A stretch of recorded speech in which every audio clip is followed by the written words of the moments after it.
So, hello. We are here today to talk rooftops and solar and how to bring those two together ethically, how to have an ethical rooftop solar installation. Now, I'm Austin Williams with Point Load Power, and there is a huge opportunity for rooftop solar all across the country. But there can also be a bad reputation. Building owners' needs are often complex, they're unclear or unknown. And this uncertainty creates an environment for disaster. So I'm not alone. I'm here today with Dan King of Integrative Roofing and Energy, the rooftop daddy himself. How you doing, Dan? Hey, I'm well. Thank you so much for having me. And yeah, thank you all for your time. I know that time is valuable, and I'm excited to spend this hour with you. So yeah, appreciate it. Yeah, Yeah, so so why we are don't you tell everybody about Integrative, what you guys sure. do, and how you help the customer? Yeah, absolutely. So we are really a huge believer at the core of what we do in ethical business and sustainable business. And I don't mean that just in terms of green business. I mean in business that is breeds sustainable growth, great relationships, and great projects. I started out here, with this vision, really just wanting only good stress in my life, not bad stress, and so yeah, so we are a roof consultant and owner representative, and we view the whole roof system as our domain, and as an area that we can bring value to our clients and obviously solar and energy is a huge component of that. So what really gets me excited is how can we put forth a vision, and within that vision, a vision that improves the world, and bring people together around that, and and as a team then deliver that. And I've just found that when we can work as collaborative teams, well, with the client, with everyone on the project from the outset, we can just deliver these unbelievable projects that just don't seem realistic, or that you could do it, and you really can. So anyway, I'd love to get into that more, and we will. Yeah, So that's a little bit about me. yeah, I appreciate that, and I really appreciate you being here today and everyone else as well. So rooftop solar is a huge opportunity, right? That's why we're all here. Clean, low cost energy generated on site has a ton of benefits. It can save building owners money. It can make building owners money. It can save tenants money. It can attract sustainable tenants. It can help them achieve their sustainability goals. It can help building owners achieve sustainability goals, and it can help the state achieve sustainability goals. So, a lot of opportunity on that side. And then there's a massive return on investment for these projects, right? Billions, hundreds of billions of dollars in utility revenue could be redirected to building owners over these next few years and decades, as building owners get into the power business. There's huge tax benefits. Over the next 2 years, you get approximately 50% or more of your return on investment is tax incentives. And then, of course, the main component is it increases net operating income for building owners. It does that by either lowering operating expenses or increasing revenue from sources such as power. And all that combines and drives increased building value. So obviously rooftop solar is a hot topic, and it's growing, and that's great. But rooftop solar doesn't always have the best reputation. So Dan, when you and I talked about this concept of an ethical install, which by the way, this was your idea. This came out of a great conversation we had.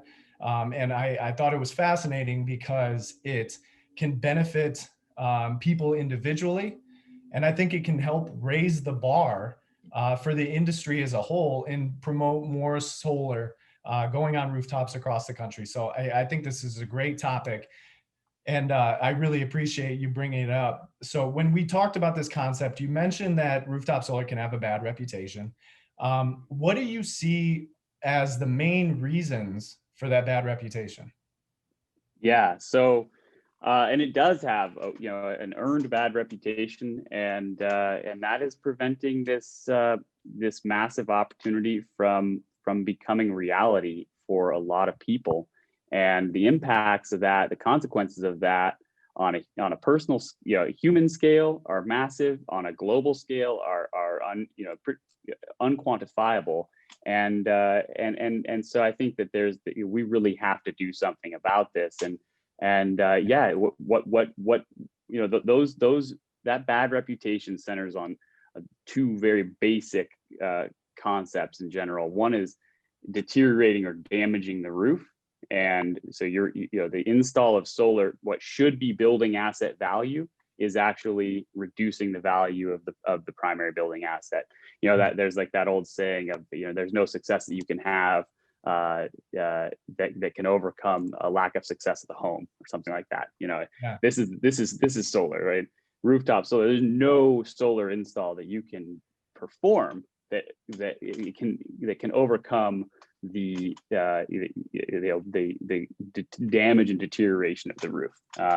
And then second is over promising, and over promising from a capacity standpoint, ROI standpoint, and just sort of getting caught in this. You say jump, I say how high sort of sales standpoint that you see a lot of sellers get caught in. And that's a symptom of not having buy-in. You mentioned something that I think is really on point, which is, the building owner's needs can be complex, unclear, and unknown. And often, they can be somewhat complex. They're each unique. It's that unknown and undefined piece that I think really starts, it kills these projects before they even get out of the gate.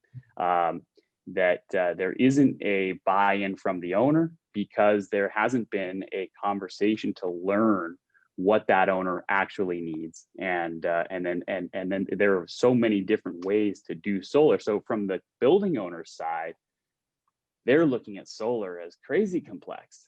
They've heard PACE, they've heard PPA, they've heard self-finance, they've seen this horror story over here of a damaged roof,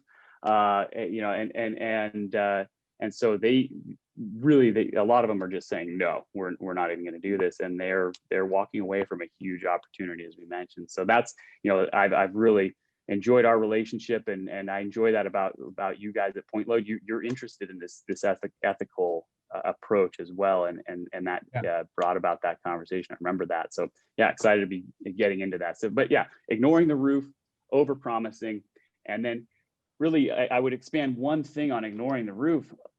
A lot of times, with the best intention, a solar contractor can try to address the roof, and just through communication and not knowing where they tripped wires or passed milestones that needed to be addressed before they were passed, missed the mark there. And so, and at the end of the day, once the solar is installed, if you've made any mistakes up until that point, it's very hard to go back. And I think that's one of the things we really have to think about as we develop solar project. We cannot be out in the Wild West and just shooting and hoping it lands where we need it to. We need to start with on the same page, and then move as a team, one step at a time. Yeah, great point. So over promising is definitely something that is inherent in an industry that's growing rapidly, where word of mouth and people hear benefits and different things that are happening. And a lot of times building owners have one view of solar, and there may be a different reality for whatever contractor they're dealing with or whatever program they're dealing with. And so Overpromising is definitely one of them. And I really want to talk about, we'll get into this a little more, but right now, lack of consideration for the roof performance. So, you talk about making sure that, the roof performance is the primary objective. And so you covered a couple considerations of roof performance that are overlooked, and obviously making sure that that is a primary thought, considering this is a rooftop solar installation. So it's even the first thing in the phrase. What are some of the things of the rooftop performance that are overlooked, Yeah. other than potential damage that can happen during construction? Yeah, thank you. Um, First and foremost, where we actually see truly unethical and potentially intentionally unethical installs is where the solar developer has chosen to ignore and not report the fact that the roof has limited life remaining. So your average solar installed 25 plus year installation, you need a very high quality roof Right. designed specifically for solar to be able to deliver that. There are rare cases where the existing roof can perform with a new solar install, but those are the exception, not the norm. So for that's first. Matching roof durability and roof lifespan with the solar install lifespan. Second, if that is addressed and then a re-roof is called for, or overlay, or other approaches that may be value engineering approaches with the proper knowledge and due diligence followed on the owner's behalf and on the developer's behalf, is the so if that is addressed and we say, okay, yes, this roof needs to be addressed, then the integration of the warranty can often be an issue, and that really comes down to the integration at the attachment, and whether this is a ballasted roof or a mechanically attached roof, ballasted solar or mechanically attached solar, that those attachment pieces, and actually truly integrating the scope limits and the contractor qualifications, and then the due diligence and paperwork to make sure that not only is this documented correctly and done correctly, but from the outset we have warranties that basically we do not have gaps in coverage where this critical item is being performed. And so that gets us into attachment methods as well. And there are lots. I mean, there are a million things that can go wrong if not addressed. But basically, these come into as a solar seller and a solar installer or a developer, are you looking? Do you acknowledge that the roof is primarily a shield for the building, as an environmental protection for the building occupants, and then its second purpose can be this, and it's an energy system, and that is a very genuine purpose of the roof. And it's been, it goes back a long ways with skylights and using roofs as passive heating, etc. There's a lot of history there. Solar is just a extension of that history, and it's a very valid use for the roof. But you have to respect that first priority. Does that answer your question? Yeah, great point, and good teaser, by the way. So we're definitely going to talk about mechanical attachments and attachment methods as it relates to solar. So just teasing that. But I encourage anyone, if there are any questions, there is a Q&A feature. So feel free to submit those questions. At the end, we're going to take 10 or 15 minutes, whatever's left, to answer as many of those questions. And also we'd like to do this more. So if this is something you like, be sure to drop a comment about that. We are looking at different formats to really have engaging conversations with everybody out in the world now that this is kind of the new reality in the virtual world. So we think this is a great opportunity to connect with people about important topics. And so, yeah, drop some questions when you have them, and we'll get to them at the end. So, Well, I appreciate what you said, Dan. Obviously, the rooftop being a primary thing is really really critical, and it's something we're going to cover a few different ways here. But what I hear, a lot of what can happen are missed expectations from the owners and from the contractors. The owner's expectation that this roof is gonna last throughout the life of the solar array, and for many years without issue, is definitely an expectation that is primary to the function of the roof, and the money that they spent on making sure that works. So that's one side, and then on the other is the expectations with overpromising of what solar can do and what the reality is of getting solar on the rooftop. It's not a simple thing. It's we're going to talk about the different phases, but there really needs to be a lot of front end thought and work, and scoping and negotiation that happens, so that we, as the solar industry, can deliver on those promises, which ultimately will produce happy customers and testimonials and case studies, and more business and longevity, and propagate solar across the planet, which obviously what we want. So Yeah, it's a dam waiting to be broken open, and I think I like the that. dam is that bad reputation, Right. and and really is, you touched on it a little bit. It is, we have to orient our projects around the best interests of the owner, Yeah. and start from the very outset. In order to do that, you need to know what those best interests are. We Right. know, first and foremost, broadly, we've covered it. Primary function of the roof is protection from the elements. Right. Secondary function of the roof, these other opportunities, solar included.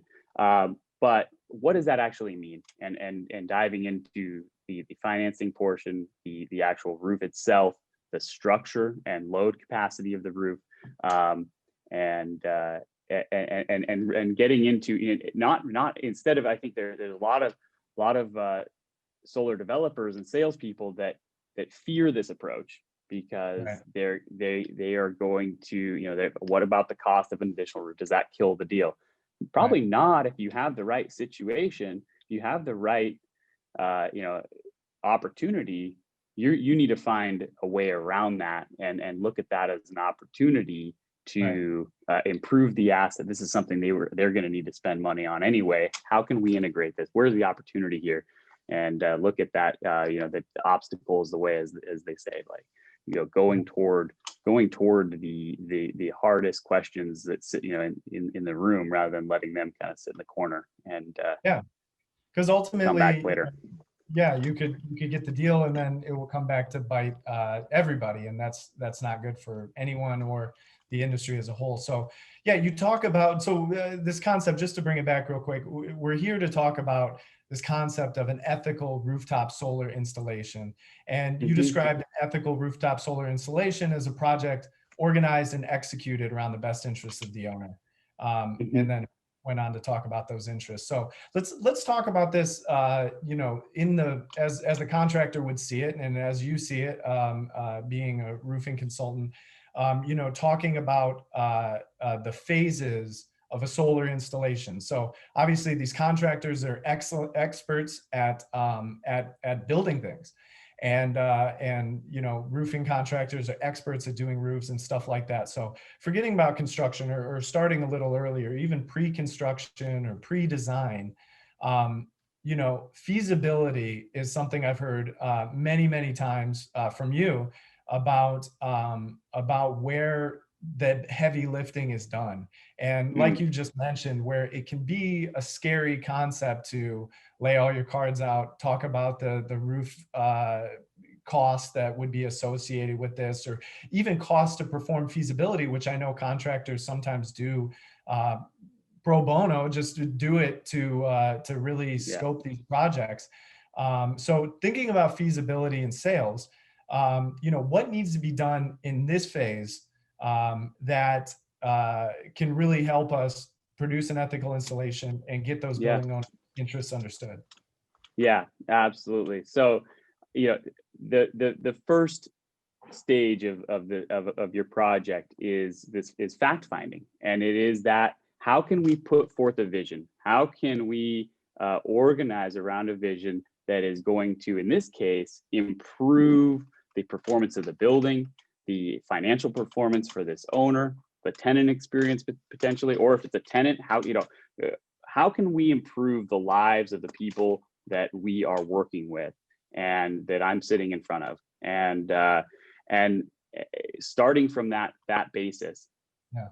sharing a vision, and then fact finding. How can this work for you? What and really you need to approach it independently, in the sense of, if you're a developer, you know that you have access to different types of financing. You need to approach it from their best interest. So yeah, maybe that trip to Hawaii with one, that can't come in at this stage. It's got to be organized around, all right, what can serve this client, this person, and the people around them, and knowing that at the end of the day, it's going to drive profit for you and your company. It's going to drive success and profit in this industry, and it's going to drive huge growth eventually. This has to happen. It's a matter of getting, fixing these pieces. So yeah, in terms of feasibility and fact finding, you have to establish what the project goals are. What would make this valuable to the owner? And what are their known and unknown constraints? Have they done solar before? What are their worst impressions of solar? What are their worst fears? What do they need to avoid? What would ruin the project for them if it happened? If one thing that could just make all the other things not matter negatively, and the same question can be asked positively. What can happen here that really will make this a huge win for you? What would get you promoted, because you did this project? How can we make that happen? And don't be afraid of really approaching what is the best case scenario here, and how do we get there?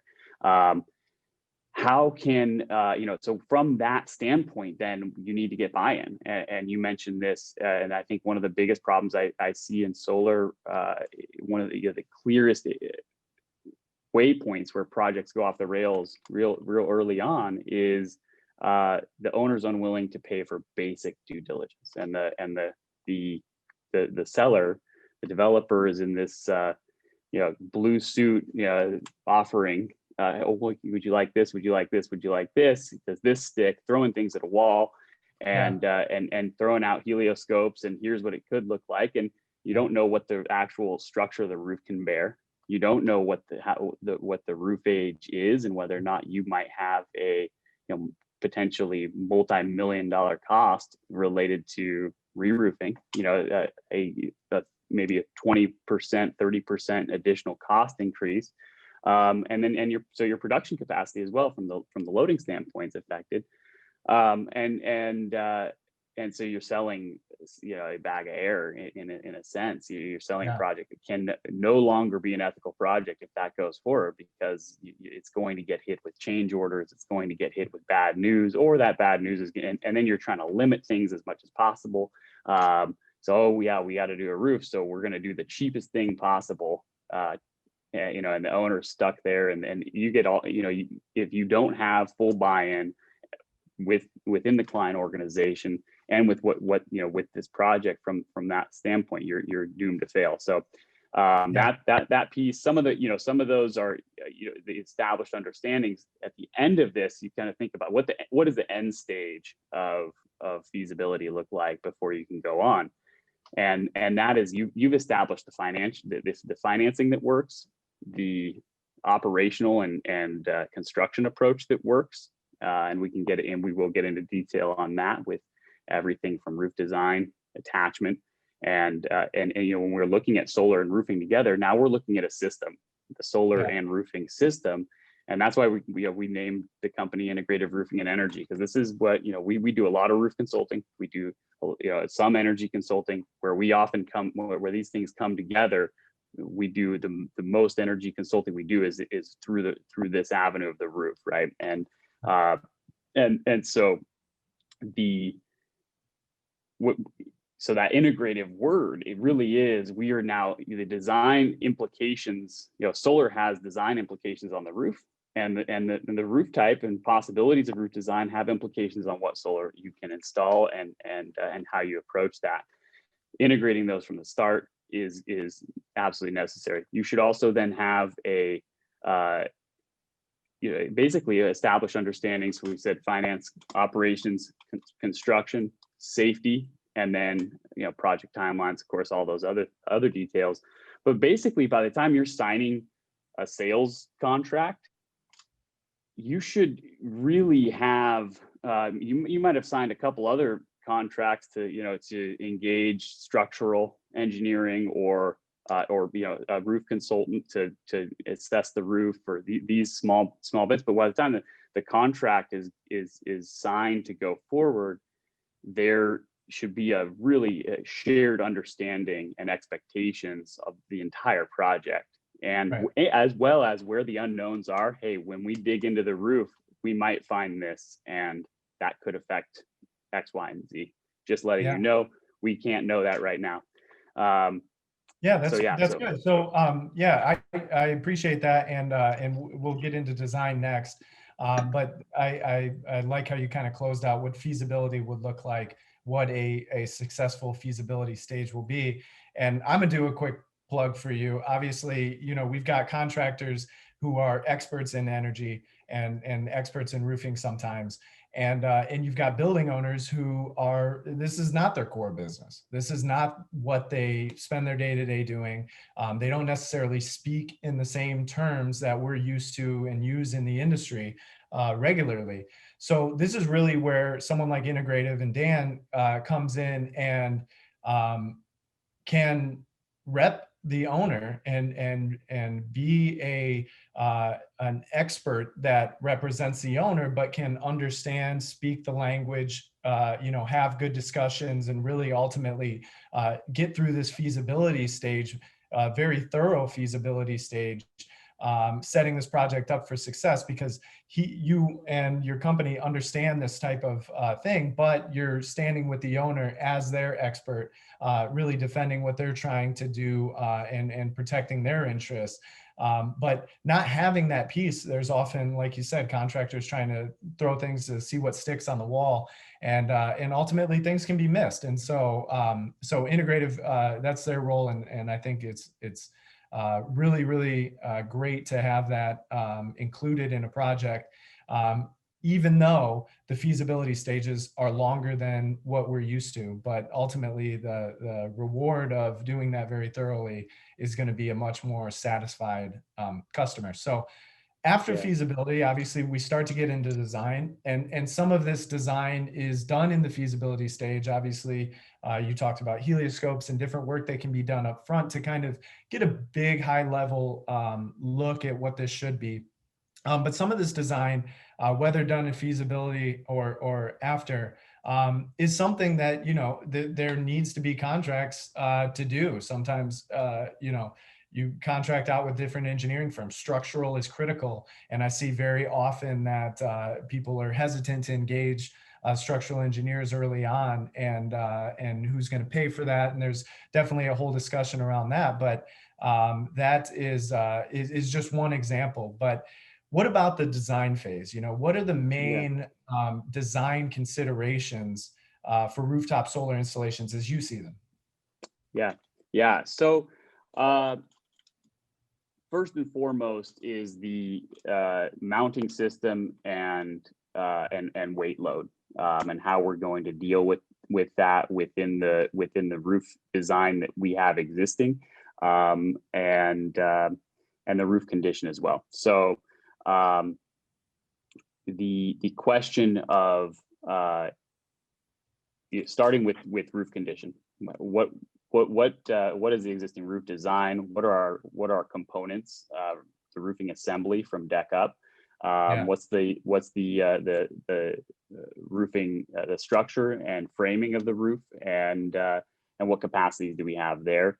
How much life is remaining in the roof, and how will this life, that estimated life, be affected by the install of a solar?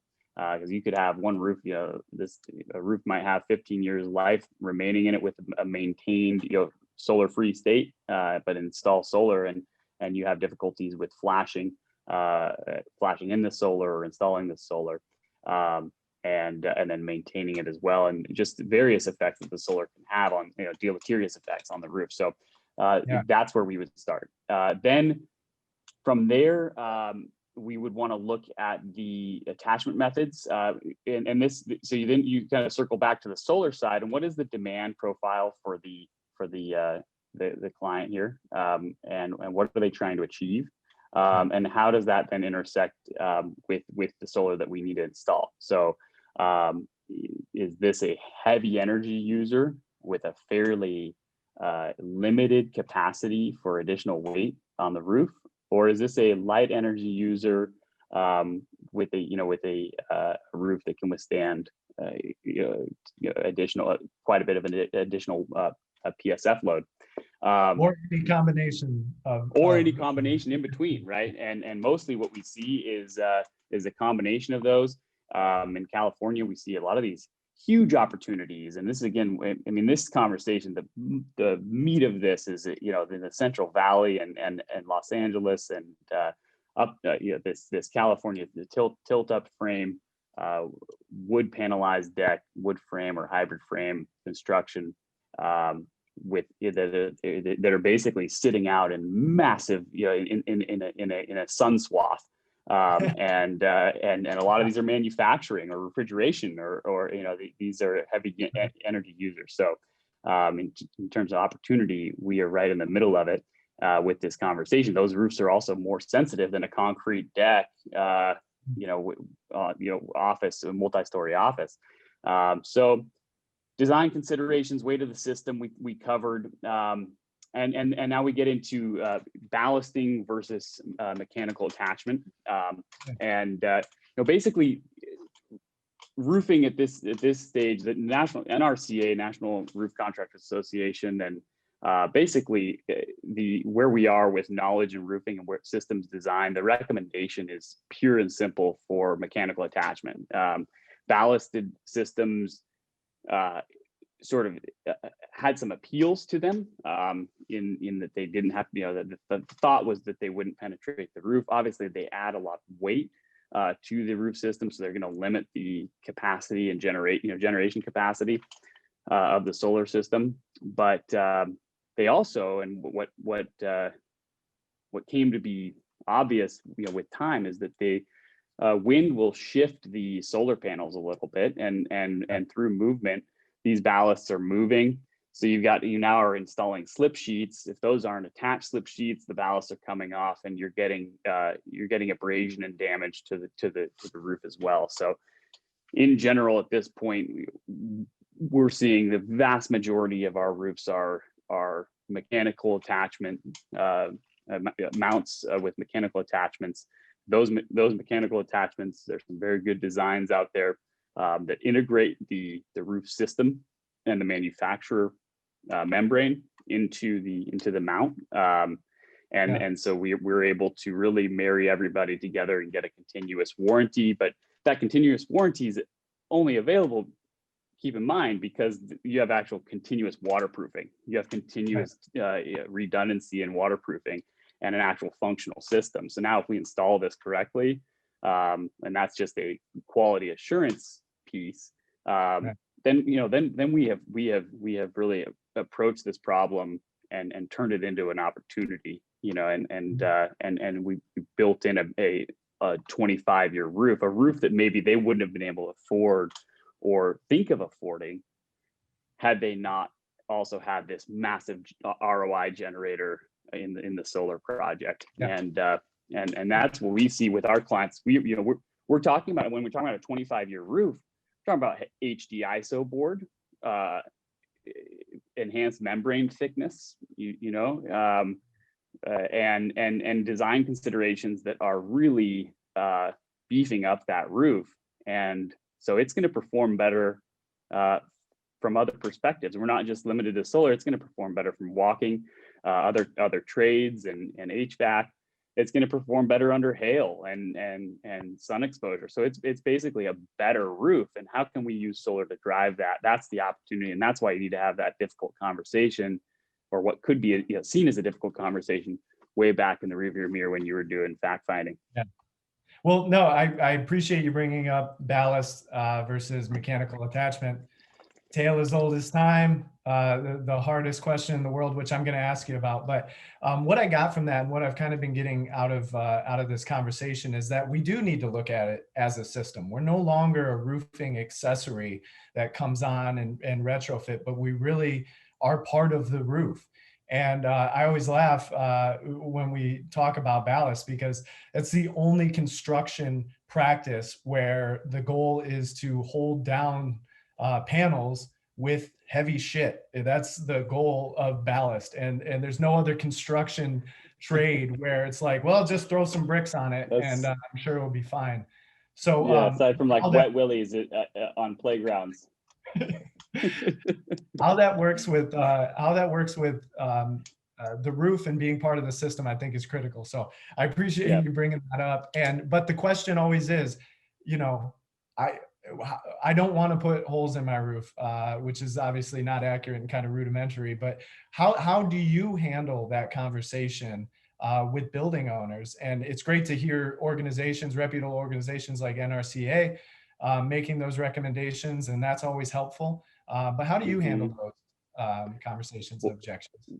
Well, we've been handling them in the way that I think the industry is sort of coming around to for a while, because we've seen it as an integrated system, and taking that approach. I mean, this was, as the industry evolves and this becomes more standard practice. Our conversation is actually more just helping make this happen.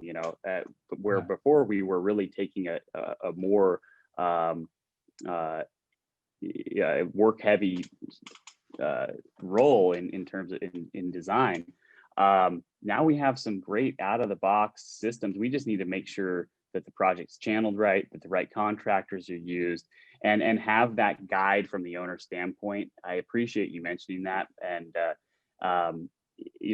that alignment from the owner standpoint, we can really just it allows everybody to align on the project in a way, and bridging those communications, and making sure that people are talking to each other is mostly, I'd say 90% of what we do. We do that, we do a lot on the technical, and that there's the best practices, but the relationships and the communication, and actually integrating that and defining that is something that a lot of clients, that organizations don't have. If they, we've seen a few that do, and they don't really need us as much, but for the most part, they don't have someone like us that can do this for them, be on their team, and really help guide the questions and challenging thinking, work within the organization, vertically and laterally, to define, get project buy-in, and then set expectations with the roofer, the solar, and installers, et cetera, and trades, and then just make sure everyone's talking to each other. So in terms of that conversation, what we say, we'll just basically go into the the detail of what the system choices are. And so with that, they're really just a simple explanation of, okay, so what we're talking about with a mechanical attachment. Yes, we are talking about penetrating the roof, but in this case, we are already overlaying the roof or re-roofing. So we don't think, we see it as too big of a risk to try to penetrate this existing roof. We wouldn't do that, and so you're right to be concerned about that. What we're talking instead is about building a new system that is an integrated system between the roof and the solar. And there are great designs. This is not a new problem. Flashing in a penetration well is not a new problem, and they're not new solutions. But there are new solutions to it, I should say. But what we're doing, we're just doing many more of them than you normally would. The good news is we now have design systems that are manufacturer. They're built in manufacturing plants that can assure that quality. And so now all we need to do is make sure we're back into squarely in the field of best roofing practice, And what we're going to do, if we're having this conversation, we're going to say what we're going to do is we're going to integrate the contractor, manufacturer, and solar warranties so that those talk to each other. And when we have that coverage and when we have those in place, that pushes a quality assurance process from the manufacturers that will end up with our involvement now, serving as quality assurance as your eyes and ears, dear Mr. Owner. We will now have not only a functional system, we will have eyes on that. We'll have quality assurance coming from each of those standpoints. Those warranties are going to be integrated, and now you have a system, and the system can be maintained. What we're talking about is a roof penetration, not a solar penetration, right? It is another roof penetration. Yeah. Hey, great point. And that's critical. And I'm starting to hear with all the different ways you integrate, you're like a double entendre, maybe a triple entendre. Integrate owners, integrate systems. It's great. Exactly. I know. I become like a one-trick pony. Well, that's what's needed. I got to stop saying this word. No, it's integrity. It's like it's got to be one of my favorite words. And so, yeah, we are really in the sweet spot. When one of your favorite words is the name of your company and you get to do it every day, it's, living good. Yeah. Well, that's how we came up with point load power as well. So, but what's funny is in thinking about this presentation and conversation, like, the point loads are another design factor that is often ignored, and this has to do with the conduit lines and panels and basically the balance of system.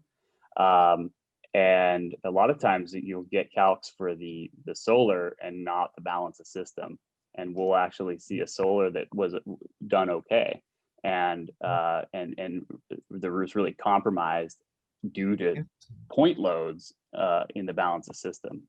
Okay. One of the more frequent there is just the actual weight load of your collected conduit, your like main trunk lines, and bracing that well, and mounting that well so that the weight is distributed, and aligned with structural elements that can withstand it. That's missed a lot. You would be surprised how many of those we see where you have huge weight point loads held on Durablocks and they didn't, the contractor didn't even think to line those Durablocks up with framing members, and so you've got hundreds of pounds sitting on 3/8 inch plywood. No bueno. Yeah, interesting. It's actually something I've never considered. So, good point. I'm from the contractor background, so that's starting to make sense. So one other thing that we didn't cover, and then I'm going to get into questions. So everybody, feel free. Thanks for sticking with us this long, and feel free to answer or ask any questions. We're going to get to those really soon. But point load system is the rooftop tracking system, the first of its kind. And we named it so because we're really favorable in the weight area. But if anyone wants to talk about tracking and commercial rooftops and the tremendous benefits that are there for driving down the cost of energy, reach out to me afterwards and we'll have that discussion. But focusing back on the rooftops, one other thing that I just want to touch briefly is kind of a new thing. It's not new to you as much with the push for green roofs and reflective roofs to make sure that the energy gain from the sun is managed. But now we're starting to see, and especially with PV Booster, we're starting to see how valuable that energy can be. And when we're talking about absolute kilowatt hour output, we're reflecting a ton of solar irradiance off of the building with some of these newer materials. And being able to collect, that's one thing, but also the benefits of reflecting that energy to the building are another. So that was a consideration that we had talked about in the design phase about Hmm. roofing material. So you touched on a Yeah, great. yeah. Thanks for touching on that. That's getting into the systems optimization, and I've been focused a little bit on how do we how do we not go wrong, and how do we just get a good system out there. But yeah, the in terms of optimization, um, the these novel systems like yours that are where the generation capacity per pound installed is just exponentially higher, or at least significantly higher Yeah, than standard systems, and then albedo is part and parcel to that, and yeah, we've been really specifying high albedo cool roofs in the right areas for a long time, and the benefit there is massive to the owner, where they have especially these old mod bit cap sheet roofs that with a lot of granule loss, and the albedo on them is very, very low, and they're absorbing a ton of heat and distributing that into the building. So this is really killing feeding two or three birds with one crumb, and trying to get away from killing birds. And what did they do? They and we're didn't not do anything to wind, right? We're us. Yeah, wind these power. darn birds. Yeah, exactly. Oh man. But yeah, so yeah, I mean, the ability to generate more capacity from more generation from the roof and these bifacial panels is exciting, and definitely looking forward to doing some projects with those bifacials. Yeah, The me too. I think it's about sometimes you're getting in with these big industrials into bigger and bigger conversations. You really have to go way up the Right. chain into coordinating microgrid, industrial microgrids, Yeah. because the generation capacity off one of these buildings with something like point load and especially with a bifacial is just uh, phenomenal. It's Right.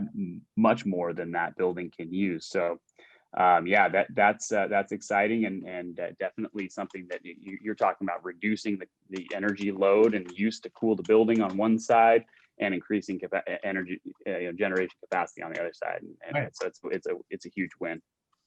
Yeah. Yep. Good point. And yeah, when we start talking about microgrid systems and industrial clients, it's a whole nother level to integrate. So I think that there's a lot of layers here. Integrate. You said it. You said it exactly. Hey, Hey, I another wanted one. I wanted to piggyback on one thing you said though too.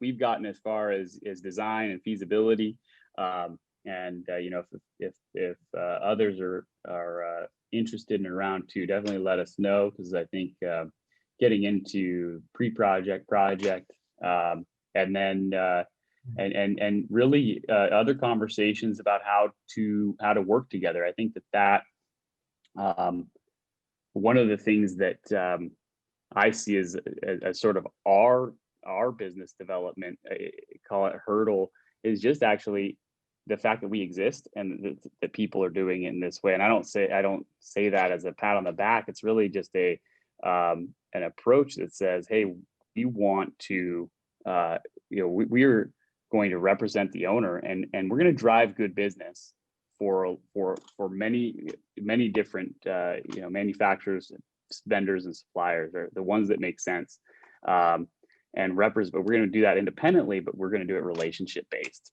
and we are going to help have this conversation. And so where contractors are struggling to have this conversation, or they can, or they know that there's an opportunity here, and so they've been banging their head against the wall because they can see the opportunity, but they can't seem Yeah. to cross the barrier to share that vision with the owner. I would be definitely honored to step in and help that owner define the opportunity, define their vision, get buy-in from their organization, and help drive them towards what's going to make sense for them. Because at the end of the day, that's what they are, maybe rightly, in many situations, they're not going to go forward because they are it's house cleaning.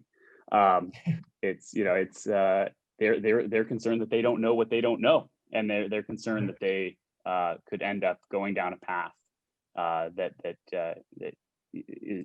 not a good one, and committing themselves to a concrete shoe that's going to sink in 15 years, or whenever that happens. So anyway, I just wanted to circle back on that. No, I appreciate that. And to everybody out there, we'll get into some questions right now, but we'll make Dan's contact info available. Obviously, if you followed us on LinkedIn in the group there, you can get in touch that way as well. And I want to do more of this, talking about just getting into design. We're just scratching the surface. There's obviously a lot more detail, and then there's more phases that we can cover. So I haven't fully floated this by you, Dan, but I would like to revisit this a couple times, and maybe try some other platforms such as LinkedIn Live or something else where it's a little shorter form, and we're getting some more of these questions out. So that's available, and we'll circle back on that. And then one other thing is Dan has been generous enough to put together or give us insight into some of his checklist items that he uses to go through feasibility and design, and some other things there. So obviously working with Dan is a great opportunity for anyone that is interested in that service. But we're also, after this, going to follow up with some of that information so that you can see kind of in real terms what we've been talking about today, something that's actionable, that's hopefully going to improve your feasibility design phases right off the bat. And then obviously we'll be available to work together, because ultimately we want this rising tide to raise all boats for the solar industry here, and everybody can benefit through a real thorough look at this and some of the things that we offer separately. So anyway, with that, Dan, thanks so much. I'll send things off at the end here, but right now I've got a few questions in the Q&A, and we'll go through some of those. So feel free to submit any questions here. So one thing that came up is early on, I mentioned the tax incentives. Obviously, speak with the contractors that you work with about those tax incentives, but I said over 50%, and what I was referring to is the 26% for this year and 22% federal tax credit for last year, as well as the advanced depreciation benefits for both state and federal depreciation. Depending on the, of course, tax rate that person pays, those incentives can work to be about 50% of the project costs come directly early on from those incentives. And that's just a rough number. Obviously, your mileage will vary, but the point is, for folks that tax incentives are very useful and very valuable, there's a tremendous amount of this payback and this return on investment comes from tax incentives. So that's what I was referring to. Yeah. One other question. So I'll take this one as well. This is about solar panels. The difference between kilowatt hours being generated or the wattage of the panels from a 2017 versus a 2023 panel. Not sure exactly why those dates, but yeah, panels are continuing to grow in capacity, in wattage size and absolute size. And that's ever evolving as panel manufacturers are coming up with new solutions, such as clear back sheets for bifacial collection, bigger panels, higher wattage panels. And then of course they're getting more efficient as they produce these over the years, and that's growing as well. So panels are getting better. I mean, a question I commonly get, and I think this is kind of what we're leaning towards, is why buy now when these systems keep getting better? And of course, we're talking about a missed opportunity is really what it is. They're good, they're going to be better, but you don't see people waiting for the iPhone 30. They're buying the iPhone now. They're getting that return on investment started. They're upgrading their building. They're increasing their NOI. They're getting their building value now, even though a newer, flashier system is going to be around the corner. But we're talking about incremental improvement, which is great for the industry and it's great for those that then buy at the time as panels improve. But we're talking about a pretty tight technology as far as expectations and what can be done. So my argument would be, both with the tax incentives now and the cash on the table, bird in the hand. Yeah. The opportunity is there now, even though the technology will continue to progress as you would want any technology to progress. Yeah, and I would Any, just say also the yeah, opportunity cost. I mean, if the project is go. well defined and pencils out well now, then what are the opportunity costs of not doing it? And yeah, I think the iPhone example is a good one. But yeah, I think in terms of a very specific, you're talking to a finance guy, I would look at the opportunity cost and have that conversation as Yeah. well. And what can you be doing in 10 years with if you have generated a set 7-year paybacks on a $2.5 million asset here. It is the matter of sort of it's also like investing. I might be able to invest at better return after it's some foreseeable future, but if I miss the mark in the meantime, I'll have less money to invest in it. So Right. I like that. That's good. And I appreciate you kind of bringing up financing. We do have a question about financing. They ask about the breakdown between cash deals, financings, and PPAs. I don't know exactly, everybody's experience is a little bit different. I feel like financing is a key linchpin in product adoption, as well as technology, which is what we do at Point Load. The breakdowns are one thing, but I think they're incredibly important. But Dan, for you, what stage of discovery, in the feasibility, say, when do we start talking financing with clients? I know it depends is yeah. probably the answer, but Well, I think, yeah, I would ask Raphael, what brought you into the deal? What brought you into this conversation with the client? Are they looking for solar, or is this a successful lead gen or something? Where are the relationships coming from? I think it plays a big role here. But I would think that and we don't sell solar. We help define the client's needs, and so this would be very early in what we do, and that would be to ask.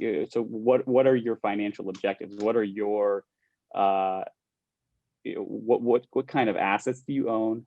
What type of ownership and what's your business model? And lease types play into this as well. And don't get scared. You don't need to now know what all the lease types are, but basically, do you pay for your energy? Do you pay the power bills and then bill out to the tenants, or does the tenant pay? Is it full service gross lease or a net lease? And you're seeing more and more net leases, which doesn't mean that then a lot of owners will say, oh, well, I'm a net lease. I don't pay the power bill, so I don't want to touch it. But there's also this value still being created. You Sure. can still capture it. It's just in a different way now. So I would have the conversation early, and I wouldn't, that it's tempting to look at something like PACE or PPA and go in with, and there's some companies that's what they're doing, but you don't want to approach that way. You want to find out, hey, what are your financial goals? What's your financial position? Do you have a tax appetite? Right. Do you have a tax appetite and cash? Do you have a tax appetite and you actually have a great line of credit with your bank and can get low interest financing? A knowledgeable client organization will be able to make that decision given the right inputs, and you need to be able to help get them to, or give them the right inputs. Yeah, and that's it. That's really at the heart of the discussion. And I think you could say that about any of the points that we're going off. It's not that one approach is right or wrong or what have you.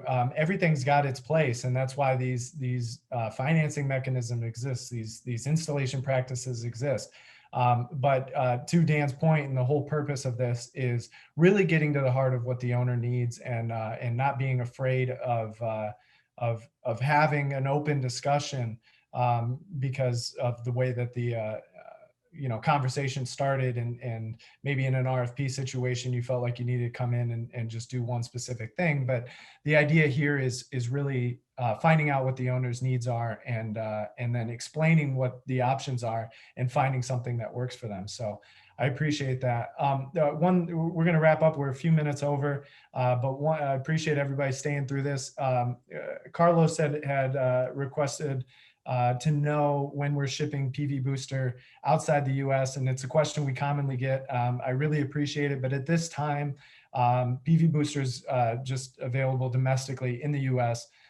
It's something that we want to build out very strategically, and make sure that we're working to do very high quality projects for everybody that's involved. And we've got something really interesting here, but we're starting domestically in the US.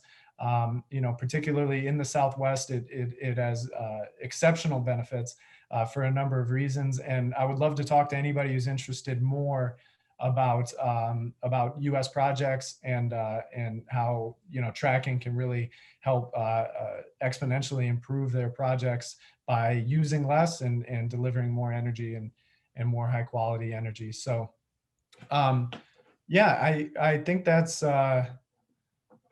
I've got one more coming in right now. Well, that's it. That's all time we have. So I want to let everybody, move on to their 11 o'clock Pacific, whatever the next engagement is. Dan, I want to thank you very much. It's always a pleasure, my friend, to talk to you. It is mutual. I'll give you a chance to just kind of end things, and then everyone will follow up following this with some materials and ways to get in contact with us both. But Dan, why don't you put a bow on it, my friend? All right. Well, thank you again, and appreciate everyone's time here. And I guess I just leave you with the idea that we're here to serve, and that's very real. Money comes involved, and you think that's it's business. It doesn't have to be that way. So I'm here to serve you and anyone on this call. I obviously serve my clients first, but I actually think that then being a servant to the rest of the industry is actually how you manage that in a way and produce results that are head and shoulders above what you can do as a lone wolf. So don't be afraid to ask questions. Don't be afraid to develop a relationship, and don't be afraid to know what be excited about what the opportunity is, both from a financial standpoint, also what we need to do as responsible fathers, sons, daughters, and mothers, and et cetera. So with that, thank you all, and take care. Thanks, everybody. There are a few more questions. I'll follow up in this. I'll type some answers up for you. But then the best thing is to reach out. So thanks again, Dan. Thank you, everybody. We'll see you next time. All right.